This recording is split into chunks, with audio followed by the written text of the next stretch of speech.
स्वागत है। जी। आज हम भारतीय रेलवे के कर्मचारियों के वेतन और खासकर उनके वेतन वृद्धि मतलब इंक्रीमेंट से जुड़े कुछ बेहद जरूरी और दिलचस्प नियमों की गहराई में उतरेंगे। जी नमस्कार।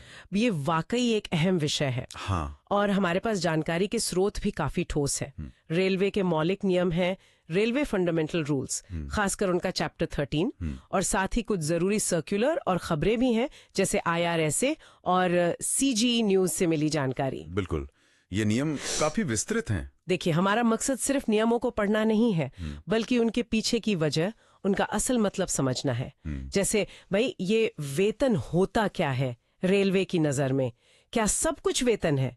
नई भर्ती पर सैलरी कैसे तय होती है? इंक्रीमेंट कब मिलता है, क्यों मिलता है, और प्रमोशन पर सैलरी कैसे बढ़ती है? और हाँ, एक वो चीज है नोशनल इंक्रीमेंट, ये क्या भला है, इस पर भी बात करेंगे। जी जी, ये सब बहुत महत्वपूर्ण पहलू हैं। बिल्कुल।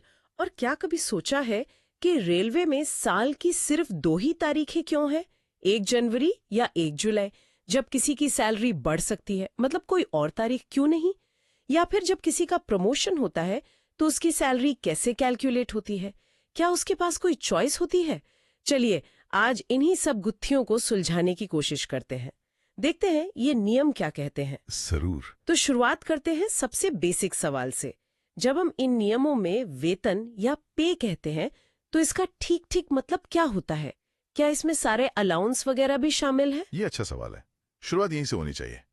देखिए, रूल 1301 के हिसाब से जब हम वेतन कहते हैं तो इसका मतलब मुख्य रूप से 2 चीजें हैं। अच्छा। एक तो है आपका मूल वेतन यानी बेसिक पे, और दूसरा अगर किसी कर्मचारी पर लागू होता है तो विशेष वेतन मतलब स्पेशल पे। ओके, बेसिक पे और स्पेशल पे। हाँ, और ये ध्यान रखना जरूरी है कि जो भत्ते मिलते हैं जैसे महंगाई भत्ता यानी DA या मकान किराया भत्ता HRA या ट्रांसपोर्ट अलाउंस वगैरह, हाँ, जो अलाउंसेस होते हैं, जी, वो इस वेतन की परिभाषा में नहीं आते, वो अलग से दिए जाते। वेतन मतलब बस बेसिक और स्पेशल पे अगर लागू हो। ठीक है, ये स्पष्ट हुआ। वेतन माने बेसिक पे और स्पेशल पे, अलाउंस अलग। हाँ, अच्छा, अब मान लीजिए कोई रेलवे में नई नौकरी ज्वाइन करता है तो उसका पहला वेतन कैसे तय होता है? इसके लिए हमें देखना होगा रूल 1302। ये नियम कहता है कि जब कोई नई नियुक्ति होती है, फ्रेश अपॉइंटमेंट, तो उस व्यक्ति का वेतन उस पद के लिए सरकार द्वारा निर्धारित पे मैट्रिक्स में, पे मैट्रिक्स, हाँ सुना है इसके बारे में। हाँ, तो उस पे मैट्रिक्स में उस पद के लेवल के सबसे निचले सेल से शुरू होता है, मतलब मिनिमम ऑफ द स्केल एक तरह से। ये पे मैट्रिक्स और सेल, इसको थोड़ा और आसान शब्दों में समझाएंगे प्लीज, जैसे कोई नया सुन रहा हो तो। हाँ बिल्कुल, आप पे मैट्रिक्स को एक तरह की बड़ी सी टेबल समझ लीजिए। अच्छा, टेबल? जी, जिसमें अलग अलग लेवल होते हैं, लेवल 1, लेवल 2, लेवल 3 ऐसे ऊपर तक, और हर लेवल में वेतन के कई सारे पड़ाव या स्टेप्स होते हैं। इन्हीं स्टेप्स को सेल कहते हैं। ठीक है, लेवल और लेवल के अंदर सेल। बिल्कुल। तो जब कोई नई भर्ती होती है, मान लीजिए लेवल 2 में, तो उसे उस लेवल 2 की टेबल में जो सबसे पहला सेल होगा, मतलब जो न्यूनतम वेतन वाला सेल होगा, वही उसकी शुरुआती बेसिक पे होगी। समझ गई, मतलब लेवल 2 का मिनिमम पॉइंट। हाँ, लेकिन ये भी ध्यान रखिए, अगर मामला पुनः नियुक्ति यानी रीअपॉइंटमेंट का है या पुनर्रोजगार यानी रीएम्प्लॉयमेंट का है, मतलब कोई पहले सर्विस में था और फिर से ज्वाइन कर रहा है, हाँ, जैसे रिटायर्ड लोग, जी, तो उनके वेतन निर्धारण के नियम थोड़े अलग हो सकते हैं, वो थोड़े ज्यादा जटिल हैं। पर नई सीधी भर्ती के लिए यही न्यूनतम सेल वाला नियम है। एंट्री पॉइंट से शुरू करते हैं।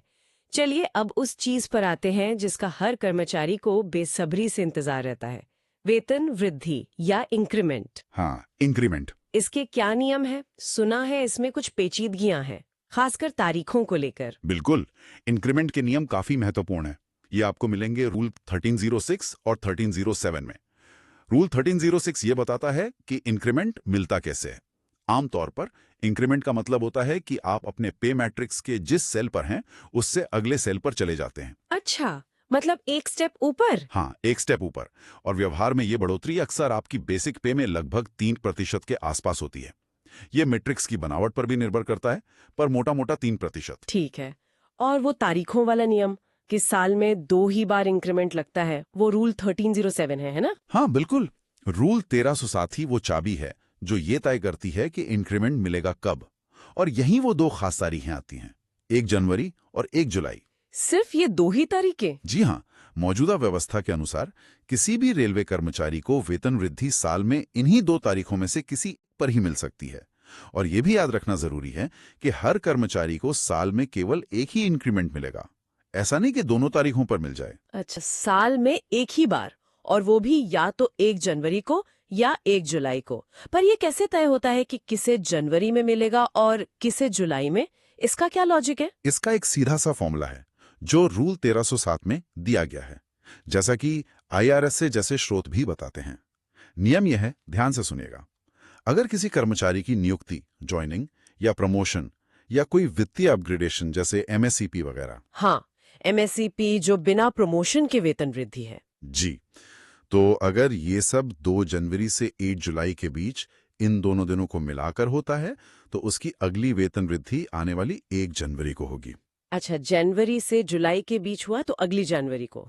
ठीक जी है। है। और अगर किसी की नियुक्ति, प्रमोशन या अपग्रेडेशन 2 जुलाई से 1 जनवरी के बीच इन दोनों दिनों को मिलाकर होता है तो उसकी अगली वेतन वृद्धि आने वाली 1 जुलाई को मिलेगी। ओह, मतलब सिस्टम ऐसा बनाया गया है कि आपकी ज्वाइनिंग या प्रमोशन की तारीख के बाद अगली इंक्रीमेंट की तारीख आने में कम से कम 6 महीने का गैप जरूर हो। हाँ, बिल्कुल। लॉजिक यही है कि इंक्रीमेंट कम से कम 6 महीने की सर्विस के बाद ही मिले। दिलचस्प है। लेकिन इसका एक मतलब ये भी तो हुआ, जैसा आपने इशारा किया, कि 2 लोग जो लगभग एक ही टाइम पे ज्वाइन करते हैं, मान लीजिए एक ने जून के आखिर में किया और दूसरे ने जुलाई के शुरू में, हाँ।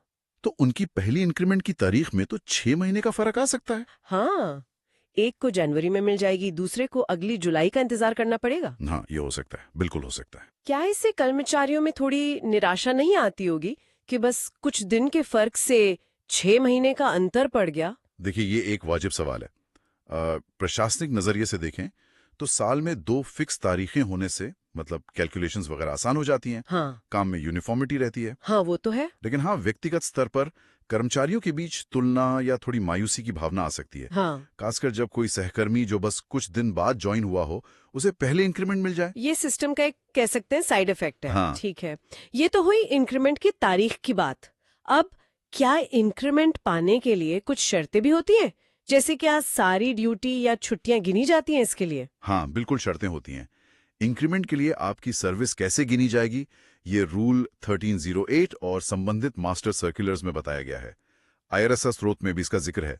सामान्य नियम तो यही है कि ड्यूटी पर बिताया गया समय गिना जाता है। वो तो जाहिर है। हाँ, वो तो गिना ही जाएगा। इसके अलावा ज्यादातर जो स्वीकृत छुट्टियां होती हैं वो भी इंक्रीमेंट के लिए सर्विस में गिनी जाती हैं। अच्छा, कौन कौन सी छुट्टियां? जैसे EL? हाँ, अर्जित अवकाश यानी EL, अर्धवेतन अवकाश यानी HPL, मातृत्व अवकाश मैटरनिटी लीव, पितृत्व अवकाश पैटर्निटी लीव, स्टडी लीव कुछ शर्तों के साथ, ये सब आमतौर पर गिनी जाती हैं। और अगर कोई डेप्यूटेशन पर हो? हाँ, डेप्यूटेशन की अवधि भी गिनी जाती है और ट्रांसफर होने पर जो कार्यग्रहण अवधि मिलती है, मतलब ज्वाइनिंग टाइम, उसे भी सर्विस गणना में शामिल किया जाता है। ठीक है, तो क्या कोई ऐसी छुट्टी भी है जिसे इंक्रीमेंट के लिए नहीं गिना जाता? हाँ, कुछ खास स्थितियां हैं, जैसे अगर कोई कर्मचारी असाधारण छुट्टी पर है, मतलब एक्स्ट्राऑर्डिनरी लीव EOL पर, खासकर बिना मेडिकल सर्टिफिकेट के लंबे समय तक। अच्छा, EOL? हाँ, तो उस अवधि को गिना जाए या नहीं, इसके नियम हैं। आमतौर पर बिना मेडिकल ग्राउंड वाली लंबी EOL काउंट नहीं होती। इसी तरह अगर कोई बिना बताए या बिना मंजूरी के गैर हाजिर रहता है, मतलब अनऑथराइज्ड एब्सेंस, हाँ, एब्सेंट हो जाएगा। जी, तो उस अवधि को भी सर्विस गणना से बाहर रखा जा सकता है। इसकी पूरी डिटेल जानकारी संबंधित मास्टर सर्कुलर्स में होती है, जो टाइम टू टाइम अपडेट भी होते रहते हैं। समझ गए, मतलब ज्यादातर नॉर्मल छुट्टियां तो ठीक है, पर लंबी EOL या बिना बताए गैरहाजिरी से इंक्रीमेंट में देरी हो सकती है। जी, ठीक है, अब एक और सिचुएशन लेते हैं। जी। मान लीजिए किसी कर्मचारी की इंक्रीमेंट की तारीख है 1 जनवरी, पर वो उस दिन छुट्टी पर है, मान लीजिए EL पर है, तो क्या होगा? उसे इंक्रीमेंट मिलेगा या नहीं? ये भी एक कॉमन सवाल है और रूल 1309 इसे बिल्कुल साफ करता है। जवाब है हाँ, मिलेगा। अच्छा, छुट्टी पर होने के बावजूद। जी हाँ, अगर कर्मचारी इंक्रीमेंट पाने के लिए योग्य है, मतलब उसने जरूरी सर्विस पूरी कर ली है और कोई पनिशमेंट के तौर पे उसकी इंक्रीमेंट रोकी नहीं गई है, तो उसे उस तारीख 1 जनवरी या 1 जुलाई से ही इंक्रीमेंट का अधिकार मिल जाता है। इससे फर्क नहीं पड़ता कि वो उस दिन ड्यूटी पर है या छुट्टी पर। लेकिन अगर वो छुट्टी पर है तो उसे पैसा कैसे मिलेगा? बढ़ी हुई सैलरी का? देखिए, होता यह है कि इंक्रीमेंट उस तारीख से सैंक्शन हो जाता है और उसके सर्विस रिकॉर्ड में चढ़ जाता है। लेकिन उसका जो असल मॉनेटरी बेनिफिट है, मतलब कैश में बढ़ी हुई सैलरी, हाँ, पैसा। वो उसे तब मिलता है जो वो छुट्टी से वापस ड्यूटी पर आता है, और जो पिछला एरियर बनता है उस छुट्टी की अवधि का, वो उसे बाद में मिल जाता है। कहने का मतलब है, छुट्टी पर होने से उसका इंक्रीमेंट का हक नहीं मारा जाता, बस पैसा मिलने में थोड़ी देर होती है जब तक वो वापस ना आ जाए। ये बहुत जरूरी बात है, कई लोगों को ये कंफ्यूजन रहता होगा। चलिए अब प्रमोशन की बात करते हैं। ये भी एक बड़ा मौका होता है सैलरी बढ़ने का। जब किसी का प्रमोशन होता है या उसे मैक्सीपी जैसा वित्तीय अपग्रेडेशन मिलता है, तो उसका वेतन कैसे फिक्स होता है? क्या इसमें कर्मचारी के पास कोई ऑप्शन होता है? हाँ, प्रमोशन या मैक्सीपी पर वेतन निर्धारण, जिसे पे फिक्सेशन कहते हैं, इसके नियम रूल 1305 और 1314 में दिए गए हैं। जब कोई कर्मचारी प्रमोट होकर अगले पे लेवल में जाता है तो उसका वेतन फिक्स करने का एक तय तरीका है। आमतौर पर उसे नए लेवल में वो सेल दिया जाता है जो उसके पुराने लेवल के वेतन से ठीक ज्यादा हो, मतलब नेक्स्ट हायर स्टेज। ठीक है। लेकिन यहाँ एक दिलचस्प बात है, कर्मचारी को अक्सर एक विकल्प, एक ऑप्शन दिया जाता है। ऑप्शन? कैसा ऑप्शन? वो ये चुन सकता है कि वो अपना वेतन प्रमोशन की तारीख से ही नए लेवल में फिक्स करवाना चाहता है, या फिर वो अपनी अगली नॉर्मल इंक्रीमेंट की तारीख तक इंतजार करना चाहता है। अगली इंक्रीमेंट की तारीख मतलब 1 जनवरी या 1 जुलाई?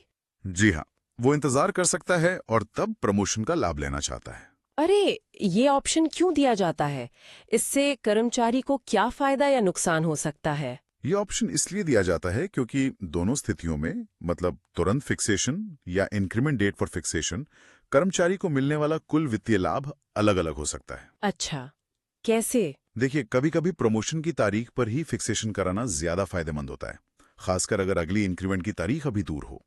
लेकिन कभी कभी अगली इंक्रीमेंट की तारीख पर फिक्सेशन कराने से ज्यादा फायदा हो सकता है। ऐसा इसलिए होता है क्योंकि प्रमोशन पर वेतन वृद्धि के साथ साथ कभी कभी मौजूदा वेतन पर एक इंक्रीमेंट का लाभ भी दिया जाता है प्रमोशन से ठीक पहले। ओह, मतलब डबल बेनिफिट जैसा? हाँ, एक तरह से। ये रेलवे बोर्ड के निर्देशों पर निर्भर करता है, तो कर्मचारी को कैलकुलेट करके देखना होता है कि उसे किस ऑप्शन में ज्यादा फायदा मिल रहा है, तुरंत फिक्सेशन में या बाद में। बाप रे, मतलब ये तो बड़ा जरूरी फैसला हुआ। कर्मचारी को हिसाब किताब लगाकर चुनना पड़ेगा। सोचे, अगर किसी ने बिना सोचे समझे गलत ऑप्शन चुन लिया और बाद में पता चला कि अरे यार, दूसरा ऑप्शन लेता तो ज्यादा पैसे मिलते, तो नुकसान हो जाएगा। बिल्कुल, ये विकल्प इसीलिए दिया गया है ताकि कर्मचारी अपना मैक्सिमम फायदा देख सके, सोच समझकर फैसला ले। सही कहा, ये जानना बहुत जरूरी है। अच्छा, यहीं पर एक और चीज है, वेतन सुरक्षा या पे प्रोटेक्शन। इसका भी जिक्र था, वो क्या है? हाँ, पे प्रोटेक्शन भी जरूरी है। इसका आधार रूल 1317 जैसे नियमों में है। देखिए, प्रमोशन तो अच्छी बात है, पर कभी कभी ट्रांसफर होता है या पदावनति रिवर्जन भी हो सकती है किसी वजह से। हाँ, मुश्किल हालात भी आ सकते हैं। जी, तो ऐसे में क्या कर्मचारी का वेतन एकदम से घट जाएगा? पे प्रोटेक्शन के नियम यही कोशिश करते हैं कि कुछ खास परिस्थितियों में कर्मचारी के वेतन को एक हद तक सुरक्षित रखा जाए, ताकि उसे अचानक से बड़ा फाइनेंशियल झटका ना लगे। ये भी सिस्टम में एक तरह की स्टेबिलिटी लाता है। सही कहा। प्रमोशन के साथ ये भी जानना जरूरी है कि मुश्किल वक्त में भी कुछ सुरक्षा है। अच्छा, अब आते हैं उस बहुत ही खास और अहम नियम पर जिसका जिक्र हमारे स्रोतों, खासकर सीजी न्यूज में काफी जोर शोर से था, नोशनल इंक्रीमेंट। हाँ, नोशनल इंक्रीमेंट। ये वाकई एक बहुत जरूरी और मैं कहूंगा न्याय संगत प्रावधान है। इसका जिक्र रूल 131(2) और खास तौर पर रूल 133 और 1334 में है ना? ये किन लोगों के लिए इतना जरूरी है? ये नियम उन रेलवे कर्मचारियों के लिए किसी वरदान से कम नहीं है जो ठीक 30 जून या 31 दिसंबर को रिटायर होते हैं। अच्छा, सिर्फ इन 2 तारीखों पे रिटायर होने वालों के लिए? ऐसा क्यों? देखिए, हमने अभी बात की कि इंक्रीमेंट साल में 2 ही बार मिलता है, 1 जुलाई और 1 जनवरी को। हाँ। अब सोचिए, एक कर्मचारी है जिसने पूरे साल काम किया और वो 30 जून को रिटायर हो रहा है। नियम के हिसाब से अगले ही दिन यानी 1 जुलाई को उसे साल भर की सर्विस का इंक्रीमेंट मिलना था। हाँ, मिलना तो चाहिए था। लेकिन क्योंकि वो एक दिन पहले रिटायर हो गया, वो उस इंक्रीमेंट को लेने से रह जाता था, उसे वो बेनिफिट नहीं मिलता था। इसी तरह जो कर्मचारी 31 दिसंबर को रिटायर होता था, उसे अगले दिन 1 जनवरी को इंक्रीमेंट मिलना था, पर वो भी एक दिन पहले रिटायर होने की वजह से उसे खो देता था। ओह, मतलब सिर्फ एक दिन के फर्क से वो पूरे साल की मेहनत का फल, वो इंक्रीमेंट गंवा देते थे। ये तो बहुत नाइंसाफी लगती है। बिल्कुल, बहुत नाइंसाफी थी ये। और इसी अन्याय को दूर करने के लिए ये नोशनल इंक्रीमेंट का कॉन्सेप्ट लाया गया है रेलवे बोर्ड ने। और जैसा स्रोत बताते हैं, इस निर्देश को मई 2025 में फिर से कंफर्म किया गया है। ये व्यवस्था की है। हाँ, इसके तहत जो एलिजिबल कर्मचारी 30 जून या 31 दिसंबर को रिटायर हो रहे हैं और अगर वो सर्विस में रहते तो अगले दिन यानी 1 जुलाई या 1 जनवरी को इंक्रीमेंट पाने के हकदार होते। हाँ, उन्हें रिटायरमेंट के ठीक अगले दिन एक काल्पनिक यानी नोशनल इंक्रीमेंट दिया जाएगा। इसका मतलब क्या है? क्या उन्हें इसका पैसा नहीं मिलता रिटायरमेंट के बाद? हाँ, नोशनल का मतलब यही है कि क्योंकि कर्मचारी उस दिन 1 जुलाई या 1 जनवरी को सर्विस में तो है नहीं, वो रिटायर हो चुका है। हाँ, वो तो घर जा चुका है। जी, इसलिए उसे इस इंक्रीमेंट का नकद भुगतान मतलब कैश पेमेंट नहीं किया जाता। ये रूल 1334 साफ कहता है। तो फिर इस नोशनल इंक्रीमेंट का फायदा क्या हुआ अगर पैसा ही नहीं मिलता तो? यहीं पर यह नियम बहुत अहम हो जाता है। फायदा है और बहुत बड़ा फायदा है, भले ही कैश पेमेंट ना हो। इस नोशनल इंक्रीमेंट को कर्मचारी के अंतिम आहारित वेतन यानी लास्ट पे ड्रॉन की कैलकुलेशन में शामिल किया जाता है।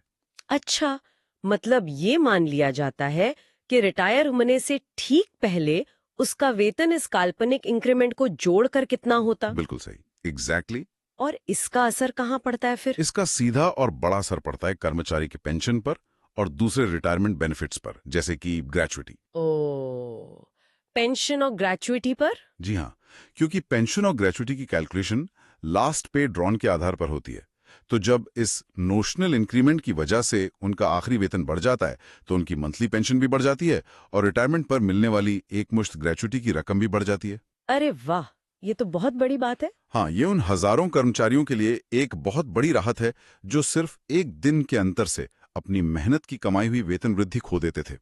ये न्याय की दिशा में एक कदम है। ये तो वाकई एक बेहतरीन कदम है। इस नियम के बारे में जानकर जरूर कई रिटायर होने वाले कर्मचारियों और उनके परिवारों को बहुत सुकून मिलेगा। अच्छा, ये नोशनल इंक्रीमेंट वाला नियम तो मैंने पहले इतने विस्तार से नहीं सुना था। क्या ये हमेशा से था या इसे हाल ही में लागू किया गया है? क्या इसे लेकर कोई कोर्ट केस वगैरह भी हुए? ये प्रावधान अपेक्षाकृत नया है, मतलब बहुत पुराना नहीं है। ये अदालती मामलों और कर्मचारी यूनियनों की लंबी मांगों के बाद आया है। सुप्रीम कोर्ट के कुछ फैसलों ने भी इसमें अहम भूमिका निभाई। अच्छा, कोर्ट के दखल के बाद आया? जी, जिसके बाद सरकार और रेलवे बोर्ड ने इसे लागू करने के निर्देश जारी किए। शुरुआत में इसे लेकर कुछ मतलब क्लैरिटी की कमी थी, लेकिन अब ये काफी हद तक सेटल हो चुका है। विवाद इस बात पर भी रहा है कि इसे कब से लागू माना जाए, पिछली तारीख से या आगे से? Prospective versus retrospective. लेकिन अब व्यवस्था स्पष्ट है कि जो कर्मचारी इन तारीखों पर रिटायर हो रहे हैं और बाकी शर्तें पूरी करते हैं, उन्हें ये लाभ मिलेगा। धन्यवाद इस जरूरी जानकारी के लिए। तो हमने वेतन की परिभाषा, नई नियुक्ति, इंक्रीमेंट की तारीखें और कैलकुलेशंस, प्रमोशन पर फिक्सेशन और ऑप्शन, और ये बहुत अहम नोशनल इंक्रीमेंट जैसे मुख्य नियमों पर बात की। इनके अलावा भी हमारे स्रोतों में कुछ और नियमों का भी जिक्र था। क्या हम उनमें से कुछ और इम्पोर्टेंट पहलुओं पर भी संक्षेप में नजर डाल सकते हैं ताकि पूरी पिक्चर क्लियर हो जाए? हाँ कि नहीं, वेतन और सर्विस रूल्स का दायरा काफी बड़ा है। कुछ और नियम हैं जो जानने लायक हैं। एक है ऑफिशिएटिंग पे, रूल 1304। कभी कभी ऐसा होता है कि कर्मचारी को अस्थायी रूप से अपने से ऊंचे पद का काम देखना पड़ता है। हाँ, चार्ज संभालना जिसे कहते हैं। जी, तो ऐसे में उसे उस ऊंचे पद के काम के बदले कुछ एक्स्ट्रा पेमेंट मिल सकता है। उसे ऑफिशिएटिंग पे कहते हैं। हाँ। फिर एक और दिलचस्प स्थिति है स्टेपिंग अप ऑफ पे, रूल 1321। स्टेपिंग अप, ये क्या है? सोचिए, कभी कभी कुछ खास वजहों से, जैसे प्रमोशन पॉलिसी या फिक्सेशन रूल्स की वजह से, किसी जूनियर कर्मचारी का वेतन उसी कैडर के सीनियर कर्मचारी से ज्यादा हो जाता है। अरे, जूनियर की सैलरी सीनियर से ज्यादा, ये कैसे? हाँ, हो जाता है कभी कभी नियमों के कारण। तो क्या ये ठीक लगता है? नहीं। इसीलिए स्टेपिंग अप का नियम है। इसके तहत कुछ शर्तों के साथ सीनियर कर्मचारी का वेतन जूनियर के बराबर लाया जा सकता है, ताकि ये जो विसंगति है ये दूर हो। अच्छा, ये तो अच्छी बात है। ये भी जानना जरूरी है कि इंक्रीमेंट रोका या जब्त विदहोल्डिंग फॉरफीचर भी किया जा सकता है। रूल्स 1311, 1329। रोका भी जा सकता है? हाँ, अगर कोई कर्मचारी किसी अनुशासनहीनता का दोषी पाया जाता है, डिसिप्लिनरी एक्शन होता है, तो सजा के तौर पर जो अथॉरिटी है वो उसकी एक या ज्यादा इंक्रीमेंट रोक सकती है या परमानेंटली जब्त भी कर सकती है। और आखिर में सही रिकॉर्ड रखना, रूल्स 1330, 1337, ये सुनने में शायद बहुत मामूली लगे, पर ये बहुत जरूरी है। रिकॉर्ड कीपिंग, हाँ ये तो हर जगह जरूरी है। जी, वेतन निर्धारण, इंक्रीमेंट, प्रमोशन, प्रमोशन, फिक्सेशन के ऑप्शन, छुट्टियां, इन सब से जुड़े जितने भी ऑर्डर हैं, कैलकुलेशंस हैं, उनका बिल्कुल सटीक रिकॉर्ड रखना अनिवार्य है, क्योंकि इसी रिकॉर्ड के आधार पर भविष्य में पेंशन और बाकी बेनिफिट्स की सही कैलकुलेशन होती है। जरा सी गलती से कर्मचारी को बाद में बहुत परेशानी हो सकती है। हाँ, और ये भी याद रखना चाहिए कि 7वें वेतन आयोग के बाद RSRP रूल्स 2016, रूल 1332 लागू हुए थे। आज जो हम पे मैट्रिक्स, फिक्सेशन के तरीके, इंक्रीमेंट के नियम देख रहे हैं, वो काफी हद तक इन्हीं बदले हुए वेतन नियमों पर आधारित हैं। धन्यवाद। ये एक्स्ट्रा जानकारी भी बहुत काम की है। ऑफिशिएटिंग पे, स्टेपिंग अप, इंक्रीमेंट रोकना और रिकॉर्ड रखने का महत्व, ये सब मिलके दिखाते हैं कि रेलवे का ये पूरा वेतन का सिस्टम कितना डिटेल्ड और नियमों से बंधा हुआ है। हर स्थिति के लिए कुछ न कुछ प्रावधान करने की कोशिश की गई है। तो ये थी रेलवे के वेतन और वेतन वृद्धि से जुड़े कुछ मौलिक नियमों की हमारी आज की गहरी पड़ताल। ये नियम यकीनन काफ़ी तकनीकी हैं, काफ़ी डिटेल्स हैं, लेकिन उम्मीद है कि आज की बातचीत से इनके जो मुख्य पहलू हैं और उनका कर्मचारियों पर क्या असर पड़ता है वो साफ हुआ होगा। निश्चित रूप से। अगर आज की चर्चा का सार निकालें तो कुछ बातें खास तौर पर याद रखनी चाहिए। एक तो वेतन वृद्धि की सिर्फ 2 फिक्स तारीख हैं, 1 जनवरी और 1 जुलाई, और ये कर्मचारी की ज्वाइनिंग या प्रमोशन की तारीख से तय होती हैं। कम से कम 6 महीने का गैप जरूर होता है। हाँ, वो 6 महीने वाला लॉजिक। दूसरे बात, प्रमोशन पर पे फिक्सेशन के समय कर्मचारी को अक्सर एक ऑप्शन मिलता है, वो फैसला सोच समझ कर लेना चाहिए। बिल्कुल कैलकुलेशन करके। और तीसरा सबसे महत्वपूर्ण, 30 जून या 31 दिसंबर को रिटायर होने वाले एलिजिबल कर्मचारियों के लिए नोशनल इंक्रीमेंट का प्रावधान, जो भले ही काल्पनिक है, पर उनकी पेंशन और रिटायरमेंट लाभों पर असली और पॉजिटिव असर डालता है। बिल्कुल। और ये सभी नियम, चाहे वो इंक्रीमेंट के हों, प्रमोशन के हों या पे प्रोटेक्शन के, इनका मकसद शायद यही है कि पूरे सिस्टम में एक यूनिफॉर्मिटी रहे, ट्रांसपेरेंसी रहे और जहां तक हो सके सभी कर्मचारियों के साथ न्याय हो। जी, उद्देश्य तो यही लगता है। और जाते जाते आप सबके लिए एक विचार छोड़ जाते हैं। हम देख रहे हैं कि दुनिया भर में काम करने के तरीके बदल रहे हैं, रिमोट वर्क आ रहा है, फ्लेक्सिबल घंटे हैं, परफॉर्मेंस बेस्ड इवैल्यूएशन हो रहा है। हाँ, बदलाव तो आ रहे हैं। तो ऐसे में क्या भविष्य में हमें भारतीय रेलवे जैसी बड़ी और पारंपरिक संस्थाओं में भी वेतन संरचना और इंक्रीमेंट के इन सेट नियमों में बड़े बदलाव देखने को मिल सकते हैं? क्या कभी ऐसा होगा कि इंक्रीमेंट साल में 2 बार की बजाय परफॉर्मेंस के आधार पर कभी भी मिल सके, या सैलरी पूरी तरह से काम के आउटपुट पर आधारित हो? ये सोचने का विषय है कि भविष्य इन नियमों को कैसे बदलेगा। ये वाकई सोचने वाली बात है। अगली बार फिर मिलेंगे एक नए विषय के साथ, इसी तरह जानकारी की गहराइयों में उतरने के लिए। नमस्कार। नमस्कार।